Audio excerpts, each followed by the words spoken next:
อดูคนหนึ่งที่บอกว่าได้รองหนึ่ง เขาพูดอย่างนั้นเลยเหรอห้ามใส่ชุดต้องห้ามแต่เราใส่ค่ะ โอ้ไม่มีใครบอกว่าห้ามใส่ชุดในเวลาที่จับมือคือรอให้มันเป็นไทยแลนด์แล้วนี่ก็เราก็คือเหมือนแบบใจเราละลายกับพื้นไปเลยแล้วอยู่ดีๆคือ มันเหมือนอัพเฟอร์ช็อกอะ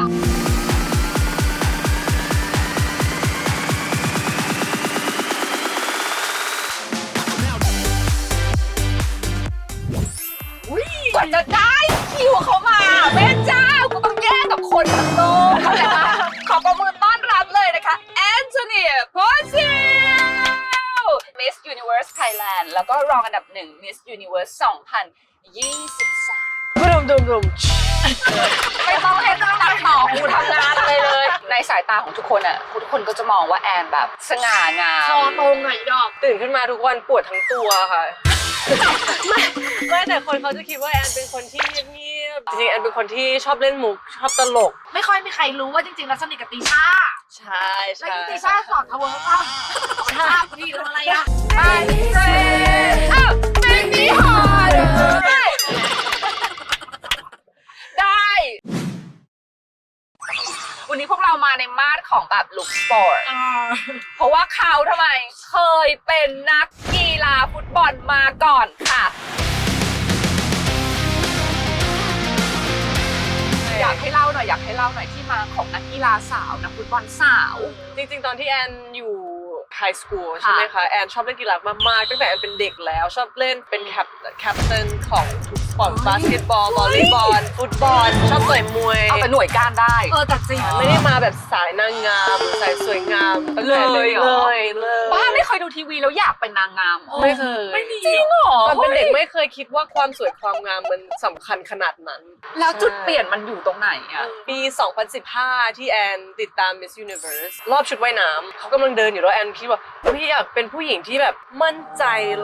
ในรูปร่างแล้วก็ความสามารถขนาดนี้ที่จะแบบเดินแบบ strong มั่นใจแบบนั้น ไม่ได้คิดว่าแอนจะเป็นคนที่อยู่บนเวทีที่เป็นแรงบันดาลใจให้คนอื่นแล้วปี 2019 มีเพื่อนโทรมาอยากไปลองประกวดไหมก็โอเคลองทำก็ได้เพราะเราไม่ได้คิดว่าเราจะชนะเราแค่อยากไปเอาประสบการณ์แล้วประเด็นชนะ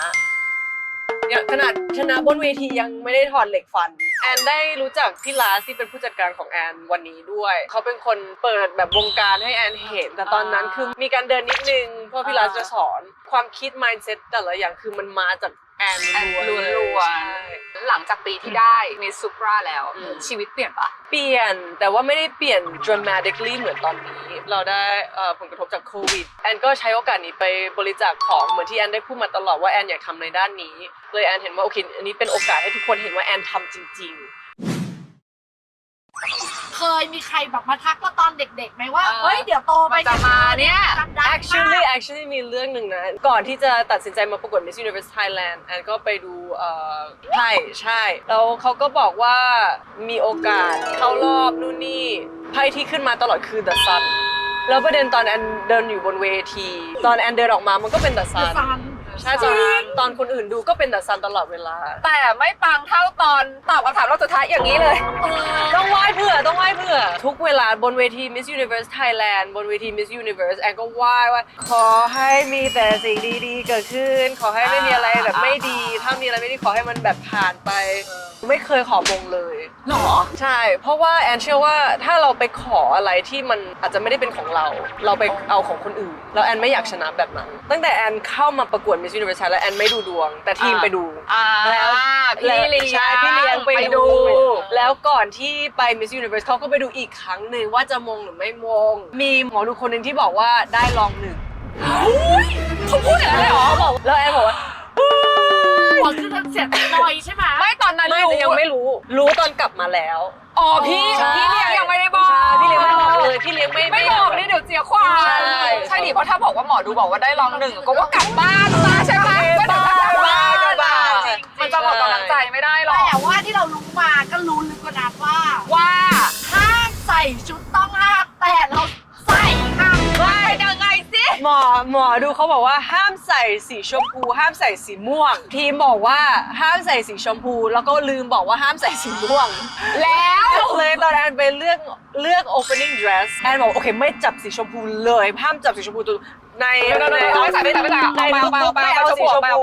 ใช่ ไป แล้วแอนเห็นว่าตอนที่แอนเข้าไปแล้วแอนเป็นตัวทีใช่ไหมคือคนสุดท้ายกลุ่มสุดท้ายที่เข้าไปเลือกได้แบบเหลือๆของคนอื่นที่เขาไม่เอาแอนบอกว่าไม่อยากใส่สีฟ้าเพราะว่า opening ของ Miss Universe Thailand ใส่สีฟ้าไปแล้ว ไม่อยากซ้ ใช่ ก็เลยต้อง สีม่วงดีกว่าเพราะไม่มีใครบอกว่าห้ามใส่สีม่วง ถ้าคุณทำไมคุณจำมาแค่สีเดียวเราไม่บอกให้หมด แต่ว่าจริงๆในเรื่องของดวงแอนคิดว่าดวงมันแล้วแต่เราต้องทำให้ดีที่สุดตลอดเวลาเราต้องทำเต็มที่แล้วดวงมันจะมาในทางเรา ตอนจับมือคุยอะไรกัน คุยอะไรกัน ไม่ได้คุย เหมือนอีฝนอีนี่ปะอีควายอีหรอกมึงไม่ได้หรอกไม่ได้หรอกอีควาย ไม่ได้แอนไม่ชอบคิดแบบนั้นเพราะว่าถ้าเราคิดหรือเราพูดแบบไม่ได้มอง หรอเราไม่มองหน้าเขาด้วยหรอ หลับตา ใช่ตื่นเต้นอย่างนี้เลยฉันจำได้ ตอนแรกหลับตาใช่ไหมแล้วกำลังจะแบบไปบอกว่า good luck ให้เขาแต่ลืมตาแล้วเขาก็หลับตาแล้วเขาหลับตาเราก็หลับแล้วก็พอเปิดเขาก็ยังหลับอยู่โอเคไม่พูดอะไรก็ได้รอที่ MUT ใช่ไหมแอนกับเจสซี่เราแบบไม่ยอมกันเขาจะบอกว่าคนไหนที่มืออยู่ข้างบนเขาจะโม้เลยนี่ก็เวลาเขามาแบบนี้เลยแบบนี้เลยโอเคได้ไม่เป็นไร เป็นสไตล์แบบนี้กันกว่าใช่ ประกาศมาในหัวเราคิดว่าอะไร ตอนแรกหลังจากที่ตอบคำถามแล้วอ่ะแอนทำรีเสิร์ชมาใช่ไหมเขาก็ทุกครั้งในท็อป 3เขาจะถามว่าถ้าอยู่ได้ตำแหน่ง Miss Universe อยู่จะทำอะไรมันเลยแอนคิดเลยว่าโอเคอันนี้คือคำถามเลยตั้งสติไว้แล้วโอเคแต่พอตอนเขาถามว่าถ้าอยู่เป็นใครได้คือสมองแอน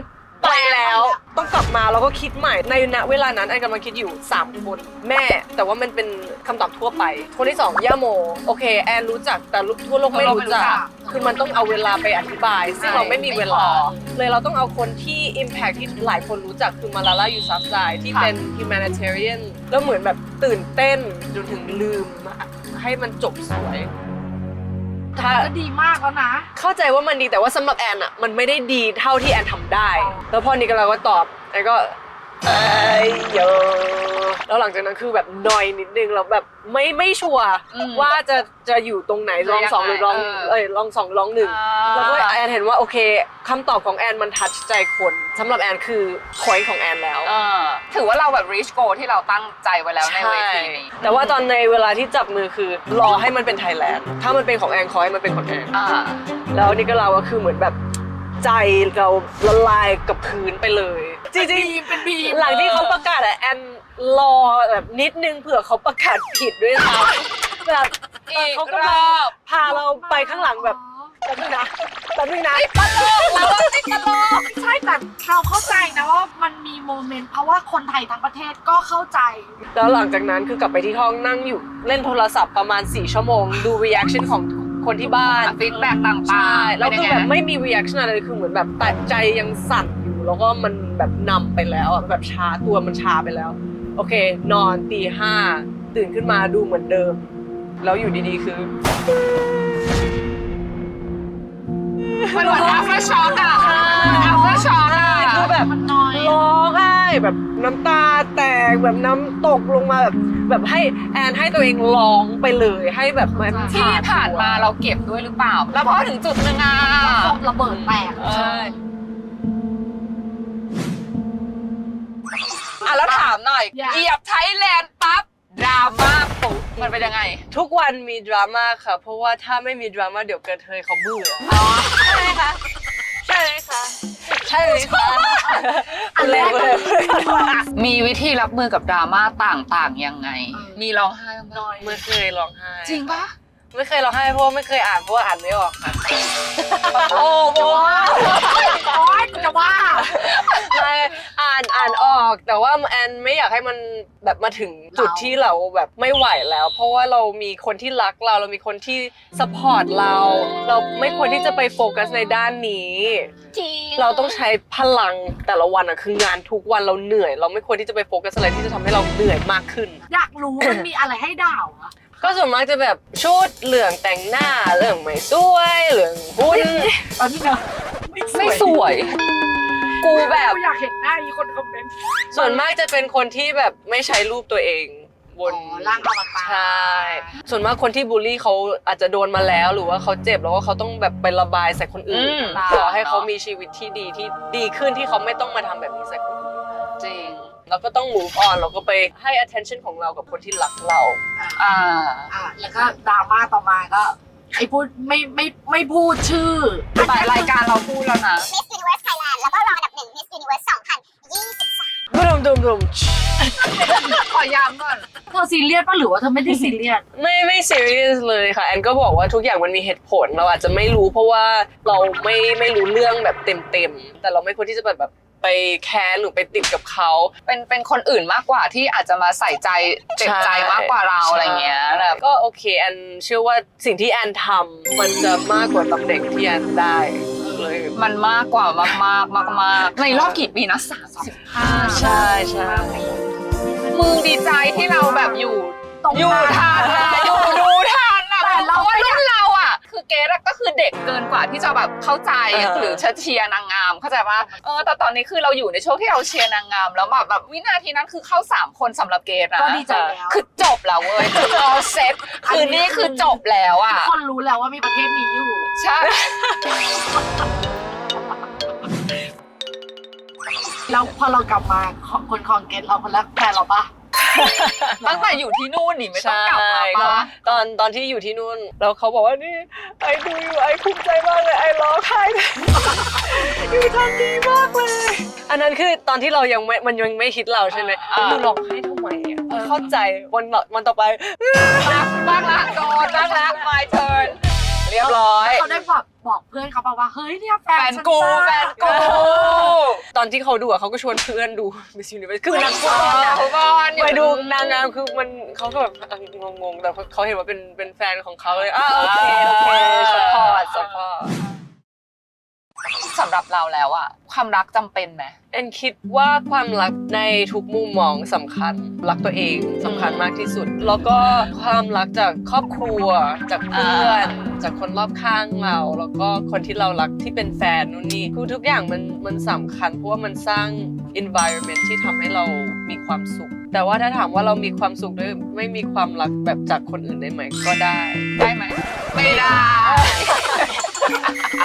กระเทยมันไม่ได้ มันต้องรักเขาหน่อยรักกันหน่อยนิดนึง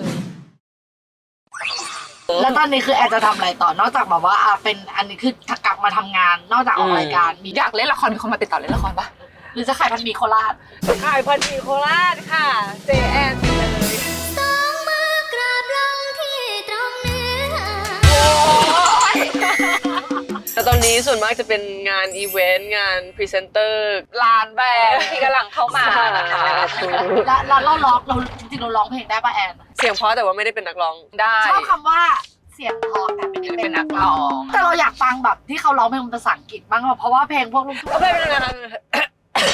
เป็นหวัด เลย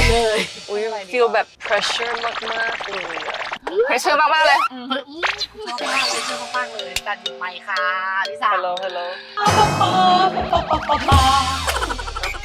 กูจะบ้าตาย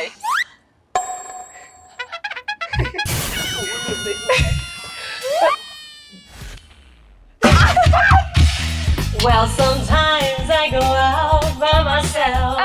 and I look across the water. And I think of all the things that you're doing. In my head, I'll paint a picture. Well, since I come home, well, my body's been a mess. And I miss your ginger hair and the way you like to dress. Won't you come on over? Stop making a fool out of me. Why don't you come on over now, babe? ไม่อยาก ไม่อยากลองแล้วก็เพรสเชอร์มากๆแล้วชีวิตมันมีทาเลนต์อะไรอีกมันจะมาธรรมดาได้ยังไง วันนี้เราจะมาต่อยมวยค่ะ ไม่ได้ต่อยมัน Talent Challenge ของเราวันนี้นะคะ Antonia Porcel พูดตำแหน่งหน่อยคุณ Miss Universe 2023 ว้ายไม่ใช่ ไม่ได้ไงก็จะบอกว่าไม่ได้ ไม่ได้ challenge ของแอนโทเนียบอร์เซลนะคะ วันนี้นะคะก็จะมาเดาะบอลใช้อวัยวะต่าง แอนไม่ได้ดอกธรรมดาค่ะใช้ลิ้นดอกไปค่ะแอน ๆ แล้วทำเปิด สมัยก่อนที่ฝึกอะดอกได้นานเท่าไหร่ 48 ชั่วโมงใช่ปะที่แอนบอกอะ ใช่ค่ะจริงๆ72ใช่นอนก็ทำอาบน้ำก็ทำ ไปเล่นข้างนอกกันไปเล่นกันข้างนอก1 2ไปบอกเลยไป1 2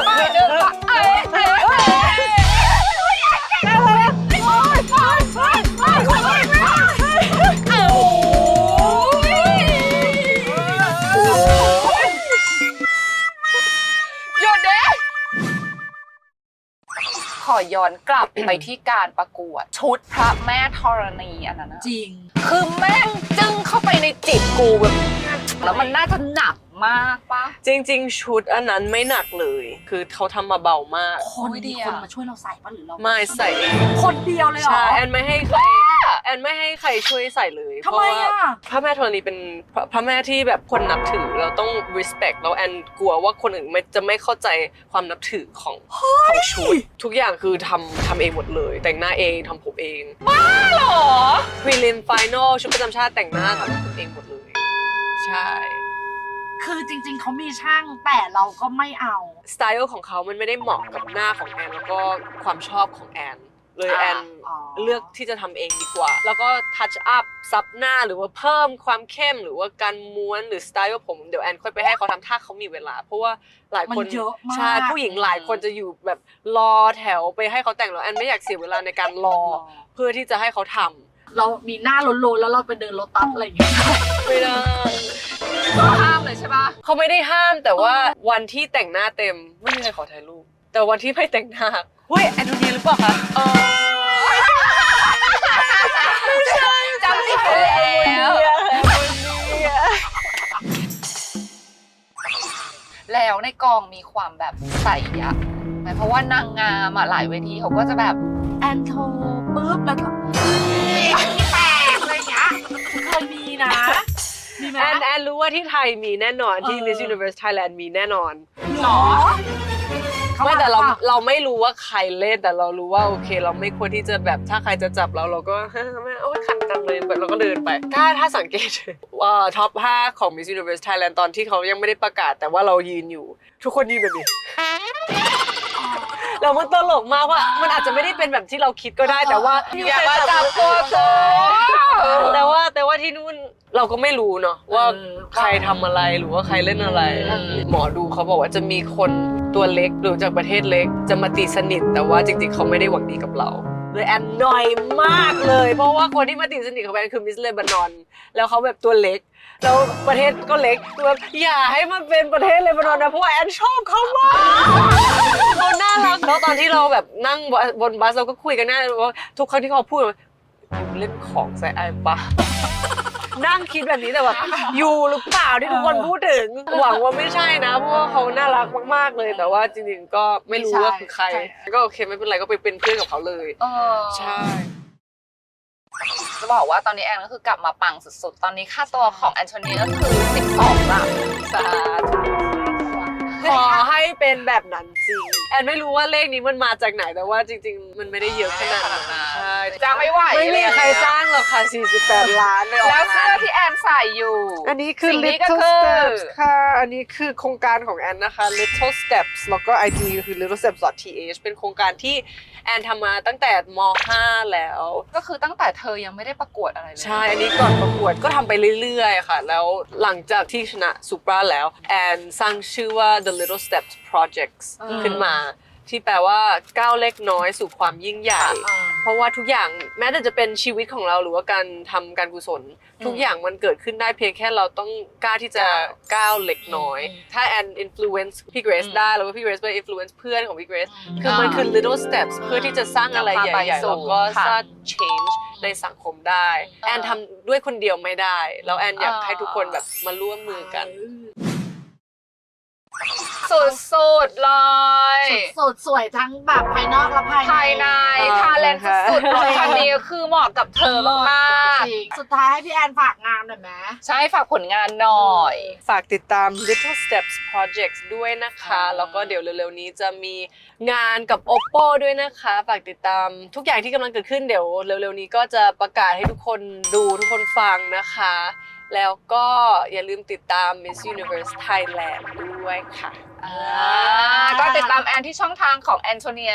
ได้เลยนะคะ แล้วก็ฝากกดไลค์กดแชร์กด subscribe ให้กับรถทาเลนนะคะ จะได้มีปัญญาเอาแขกปังๆอย่างเงี้ยมาให้ทุกคนได้ชื่นได้ชมความสามารถกันอย่างเต็มที่นะคะ และเราลาไปด้วยที่แอนชอบกินของเปรี้ยวค่ะอ่ะ ไม่ชอบจริงป่ะชอบใช่ไหม ชอบทั้งหมดเลยเหรอ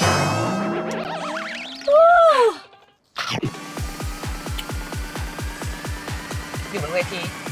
ยิ้มให้กับทุกคน